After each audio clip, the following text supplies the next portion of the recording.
just wanted to come on here real quick. As you guys know, that we saw a YouTube video circulating around, with some accusations on there from a former developer. So we put out a press release last night. Obviously, we decided to part ways with Steve Rocket Crypto and part of our group. He's been kind of inactive, and we were taking some measures on to mitigate things professionally as a company. But of course, our hand was a little bit forced. So we wanted to address just the two things that I saw on there to clear the air, right? We want to make sure that we remain transparent as we always have been.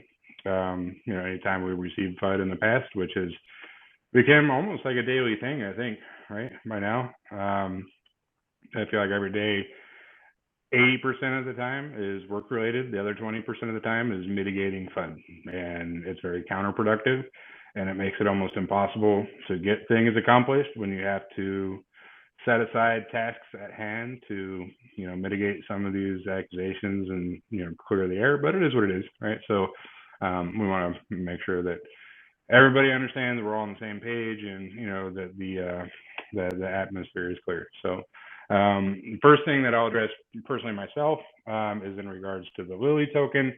It was brought up in comments about something about my connection with Lilly. I feel like we've kind of beat this to death already, but we'll go over it again. I am not affiliated with them whatsoever, and my name was initially on the original LLC document, but it was an oversight that was removed months ago. We even have the updated version of the LLC filing that does not have my name on it or affiliation whatsoever. Lilly Finance is their own separate entity. We've talked about it many times before. It is powered by Saitama. That will be on our platform exclusively. So the Lilly token will be exclusive to Saitamask for X amount of time. They have their own corporate structure, their own roadmap, their own website, their own everything, right? They're their own entity. So we want to diversify and get involved in the medical field and offer that kind of olive branch, right? To get them started and diversify Saitamask and kind of wormhole into other industries, in which we have plans to do even more so in the near future. But the plan is right now to roll that out first, right? And then, but it's a completely separate entity. If they, have full confidence they'll do well, but it's a completely separate corporation. I am not tied to it. I'm not tied to it, right? Saitama LLC is a fully functional and operable company in its own right. I don't know how else we can explain that. We even put in the LLC document publicly for everyone to view. So I don't see where the confusion is for that. I guess the interpretation of information wasn't there, even though it was discussed internally several times. So I guess, but if you're not there to interpret that information because you're MIA, it is what it is, right? So we can't do anything about that. But all I can do is say what I've said a million times and provide the same information to you guys. So, and it's not just me speaking, like we put that information out publicly and you can look it up. The registration is there and they have their own corporate structure. So that's the one thing. The other part regarding the app and the ownership and whether or not it was created and owned by another company, I'll let Max go to that because that's his baby and his team has been creating the things from the beginning. But my 2 cents on that, and really obviously, if it was owned by a third party and we didn't have control over it, do you honestly think that CertIC wouldn't red flag that immediately? The answer is yes. But I'll let Max kind of go into detail about that. Go ahead, buddy. Yeah, that's something that actually we've mentioned many times beforehand. When we started this project, for anybody that has been here for a long time, we mentioned that we were going to look for, resources, but that is resources that are internal to us, and extra hands as far as engineers that we hired to work on this application. But this application, not the application, the platform, Saitamask, belongs to, Saitama and ultimately the community. That this is something that we've been working on very hard for everybody to use and enjoy. So for it to be portrayed as being somebody else's, that's unfortunate because we have plenty of information that shows otherwise.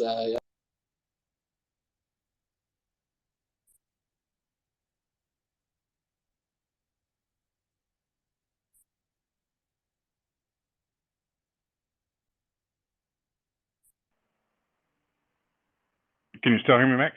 Can you guys still hear me? You guys give me a thumbs up if you can hear me. I think we lost you, Max. Okay, Oh, there we go. Okay. yeah, even here on the Twitter Spaces, we get attacked. So another day. But as like we've mentioned many times, I don't know if Russ, you mentioned that it's on all of our contracts, even our operating agreement, that it's all intellectual property that's internal to us and nobody else's. So that's really all we have to say about that. Yeah, and I use an example, right? So as you mentioned, intellectual property, we own all of it. So, and it's all under the same umbrella as Saitama LLC. So as we roll out Wolfcaster, as we roll out Sata Studios, Sata Maker, Sata Chain, and the many other entities that we're rolling out, even if it's developed under a different LLC, it's still under the parent company of Saitama. The intellectual property and everything else belongs to that company, which is owned and operated by yours truly and the rest of the development team. So nobody could come in and claim the fame for it. It is owned and licensed under us. So an example would be, as Max mentioned, we brought in some more engineers. It's a ton of work. So yeah, we had to implore and bring in more engineers to help build out the platform. If I have a house and my window breaks, right, and I was like, I can't fix that myself, I'm going to bring in a subcontractor for someone to fix the window. They don't own the house, right? They came, fix the window, and they left. So I mean, I don't know. It's under the same umbrella, right? It's my house. I own it. You just came in to help fix a window. You did your service and you left. And even then, like, we still have engineers that are under contract that they work for us and they help with the app. That doesn't mean they own it. It's still owned and operated under the same subsidiary of Saitama LLC. So I really, again, that's all speculation, and I don't know how you draw those conclusions, and even furthermore, how you make that accusation public.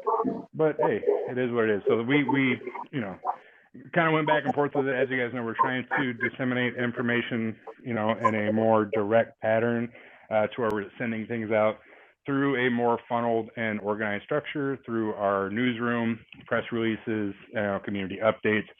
But we felt that this was something that we probably should just come out and speak directly to, because it is what it is. Like, we want to be as transparent. We want to address these kind of things. We encourage people to ask the right questions. We encourage people to question motives, right? To understand, like, you guys are investors into a company. You put your faith and trust in this project, and we want to maintain that, right? We want to maintain that transparency. We want to maintain that healthy relationship, and most of it's there. And a lot of you guys will see that and be like, oh, it's just typical stuff. You guys are used to it by now, and we are too, honestly. But it doesn't mean that we want to just brush it off, right? If there's real legitimate questions, and if we see it enough times, like, hey, is this real?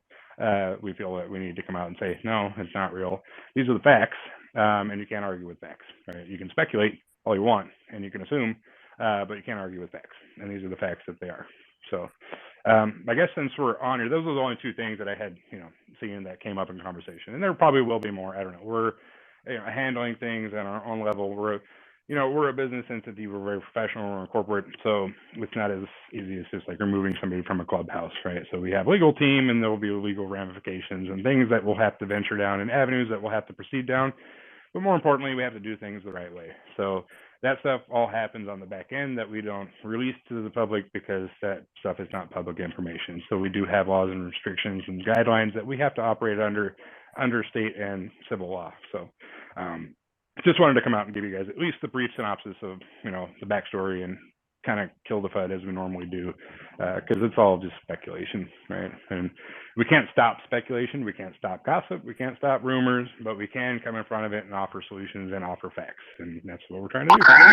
That's usually what we try to always do, is just offer, concrete information. And every time I talk, I'm pretty sure that most people that I've talked to have come to find that out, that I always like to talk with facts and with good information, and try to steer people away from the manipulation that kind of exists in this space as far as cryptocurrency. You really have to do the research and get all your ducks in a row, because the people just take opportunity and advantage to just try to create issues where they're not. Yeah, absolutely. And we're not out here trying to like beat anybody down or do anything silly, right? We're not. Yeah, and I wish Steve all the best of luck, man. I really do. I hope that he does well. But when it comes to deployment, when you try to like target and say things that aren't true, we have to feel like we have to come and say, okay, that's not true. This is the facts. So make your own assumptions. But yeah, so we just wanted to come out and address those two things as we saw them on there. So if there's anything else, I don't know, Max, we got a bunch of people on here. You want to give them any kind of other updates? I'm sure there's a bunch of people that want to kind of get at least a little bit of inside info now that we got the man of the hour on the call. I mean, I can just give like a somewhat of a summary of what we've been looking at for the past 2 weeks. Obviously, I'm pretty sure by now everybody knows about the attack we had. After that, we took some time to re-architecture a few things that we saw that were leaving some of our APIs that we use that are external to us a little bit vulnerable. As far as the way that the app was built, because the app was built to be more real time than not, at least very fast to obviously compete in this market. So after we changed that, we also found out that I don't know if anybody has seen the vulnerability that there is with wrapped ether. I think Cryptologist has sent a link out on Twitter beforehand, but we can provide more info on that. We noticed it early on before it was notified, or at least an article. We started noticing in some of the transactions. So we took a step back to review all of our 13 contracts that work underneath Saitamask for the swap that were built in-house to make sure that we were not susceptible to this vulnerability. But I think we're almost out of the woods with all that to make sure that everything is secure and completely ready to go. And for those that are worried for security, I always try to tell people that the information that gets placed on SataMask is one, triple encrypted. We couldn't see it even if we wanted to. So I want people to feel at ease with that. But I'll do an in-depth conversation, maybe on like Scott's channel or something, because I know he wanted to do that, where we go overview on how all that works and how everything is stored. So make sure that people understand how secure this actually is. We probably want overkill on security, but that's how we're trying to do things. But now, as we're slowly, opening the gates for certain features, and we're, making sure that everything is okay, we will let everybody know when CytoMask is 100% stable and good to use. Okay. Awesome. Thanks, Mac. Yeah. So basically, in layman's terms, because sometimes Max loses me in conversation too. Sorry. Yeah. No, but no. So basically, yeah. So the way they're talking about is opening up different functions, you have to open it up one by one. The most important part was obviously to make sure everybody could register. Some people are still getting a few errors, like the 401 error, and a lot of it we'll put out a frequently asked questions post for you guys to follow. Just about everybody should be able to get in. If you're still receiving an error, it's probably a simple fix, right? If it's the 401 error, just reset your password. If you're having an issue, logging in or create a new account, or delete the app and re-download it. Make sure that you're on the most updated version on your phone, as well as the most updated iOS and the application itself. So make sure that's all current. And yeah, if you're receiving an error, it's a simple fix. And we'll put out an FAQ for that here probably pretty soon. As these guys can get one out for me, I'll send it to you. But yeah, opening up and integrating, functions like, opening up the swap function and then opening up different functions as we go, instead of opening them all up at once and then maybe having an issue not being able to pinpoint it. It's better to optimize as we open up one, make sure it runs smoothly, good, move on to the next, open up the next one, good, everything's good, move on to the next, so on and so forth. If we open them all up at once, it's really hard to pinpoint where that glitch was or where that bug is, and you have to shut them all down and do one by one. So, it's better to just do it the first, the right way. So, lots of things that kind of came up as Max kind of did a brief overview and some of the delays that may have occurred, due to the DDoS attacks and due to, all the other, outside forces that we can't really control. But what we can control is the security and making sure that it's being optimized and released properly. So, and as you guys may or may not know, it's not a very simple application. Is very complex, and it deals a lot with real-time data. So yeah, it's very complex. And just to put this out there, right? If we wanted to outsource, I don't even know if we could outsource something this complex without a working knowledge in crypto and these applications. But I would imagine it would probably cost somewhere in the gazillions of dollars and years to create. So Yeah, if there is a third party out there that can create an application just like this and get it up and running in this amount of time, yeah, they're probably up there, right? They're probably pretty well known by now, but no, this is all done internally, and Max and his team have done a tremendous job to this point. And I know we'll get, negative, like, no, he didn't do a good job because it's not running yet, but well, it's very complex. So people in the field understand the complexity of it. So, but yeah, I think it's a great idea going on and doing, a breakdown later on down the road, their YouTube, AMA format or something where you can go behind the scenes, right? Pop the hood and be like, okay, this is all the security features are in place. This is, all the complex, like the 13 different contracts that we have in place that run, under the hood of Saitamask. And that will hopefully give people a little bit better perspective of the overall view of Saitamask and what goes into it. Instead of just opening up the app and like, oh, this looks cool. I mean, which it does, and it's very fluid and it's quick and it works amazing. But there's so many different moving parts that happen behind the UI that people don't see, right? So having a in-depth look, if you will, Max, I think would be pretty amazing. But we'll focus on that after we get this thing all rolled out. So we're right there, right? We're at the front door. They're making their way down the stairs to open it for us, right? We're right there. I can feel it. I can almost taste it. Yeah, well said. Yeah. So anyway, we'll keep it short. I'll let Max and you guys get back to work because you guys can imagine they got a ton of stuff going on, and I actually had to peel Max away for just a minute and said, hey, it's probably a good idea just to hop on here real quick and at least discuss that. I didn't want to talk about it myself. I thought it was important. Max came on himself and said, hey, no, this is my baby. I'm working on this thing. We didn't outsource shit. We created this thing, and we're going to be proud of it, right? We don't need to. We don't. It's almost insulting, right? No, you guys paid somebody to create this. Like, no, man, we put our blood, sweat, and tears into this thing for the last year almost. Like, no, we created it. Yeah. So, you know what I mean? Like, yeah, how many if it was something we we've outsourced, had. if it was something we outsourced, like, no, it's these guys' fault. And it's delayed because of them. Just to get it out there, an application like this, everything that we've built into it, at least under the hood, I know from what you're seeing up front, because you haven't seen all the features that we put into it, should take 6 months to a year for a very large established company to do.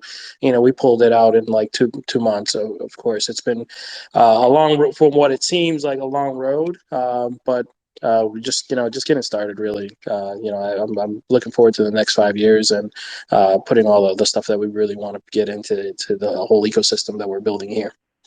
Yeah, absolutely. With everything, and if you guys look at the roadmap and how in depth it is and all the different functionalities that we're going to be adding to it, first and foremost, probably be Data Maker next on the line as we integrate the card crypto payment system and staking capabilities.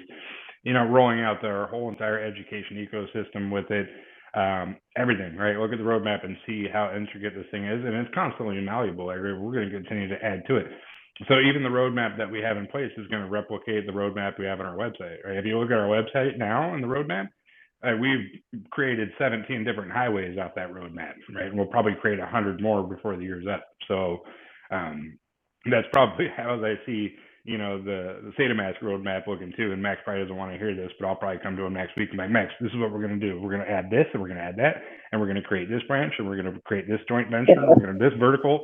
And like, okay, so we need like 100 more engineers. And I'm like, yeah, okay, and we'll make it happen. But that's the idea, right? You got to be evolving, and you got to stay relative, especially in crypto, because the moment you become irrelevant, you stop becoming relevant, right? And then people will move on to the next shiny thing. So we want to maintain that space where people are always trying to duplicate what we're trying to do. And I see it now, like how many coins you see coming out, like, we're going to create a blockchain, we're going to create our own ecosystem, we're going to create a swap, and we're going to do all that. And I encourage you to do that so they can see and suffer the same pain and agony we've gone through to try to get to that point and how difficult it actually is. Because there's realistic expectations and then there's just far-fetched. But, we try to do what we can, and, we always bite off more than we can chew, but we try to at least deliver on that. We are. It's just a little late at times, as you can see. But yeah, what we've accomplished in the last 8 months is just insane, right? So I think a lot of times people forget that, and like, man, you guys aren't doing things fast enough. Like, we have literally created a multi-million-dollar company in 7 years. We've created an amazing product in less than a year. We've done what other crypto coins have not been able to ever do, right? And that have been around for years. And we'll throw some quick numbers at you guys just because I'm a numbers nerd. 20, 30 coins a day launch.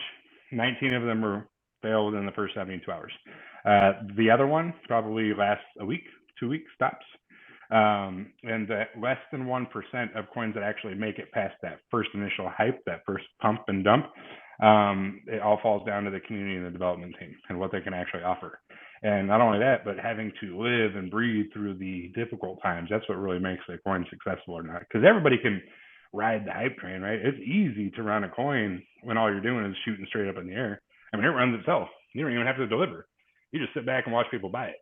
But that first dip that you go through, that first bit of FUD that you receive, that first question somebody asks, the hard question, right? Not the easy one. That first hard question that you come across, how you handle that, separates the good ones from the bad ones. So, and we get hard questions every day, and we got to overcome this stuff daily. So we're there. We're on the right track. Even though it's difficult to see the progress made, it's there. So I encourage people to look at what we've done in the past in this short amount of time. I consider us still to be a startup. So, what we've done as a startup compared to some that have been in the game for years, like, oh, well, these other coins, they launched a successful project. That's what they did. Like, oh, you mean like Ethereum version 2 that was supposed to go out last year? Right? Yeah, or all these other coins, these bigger altcoins that had products and tech that were going to release on time, quote unquote. Yeah, so that's tech for you. It happens, but I think we're well ahead of the curve on that one. So, anyhow, yeah, I'm gonna ramble for you guys, Trevor, but I know Max got to get back to work. So I appreciate you guys coming on, and there'll probably be more questions, I'm sure, and I'm sure more things of this nature may or may not come down. We'll see what happens, but we'll address it as it comes along. So I just wanted to at least come out here and at least address those two things that I saw, because even though the Lilly thing we've addressed 100 times in the past, the app thing is obviously kind of new and it doesn't make any sense. But of course, we wanted to come out here and clear the air and get some perspective. So I appreciate you coming on, Max, and talking to everybody. And I'll let you get back to work, man. Everybody else, I appreciate you guys coming on, and we'll talk to you guys soon. All right, guys. Take care, and we'll see everybody on Twitter Spaces or on the interweb. All right. Thanks, Max.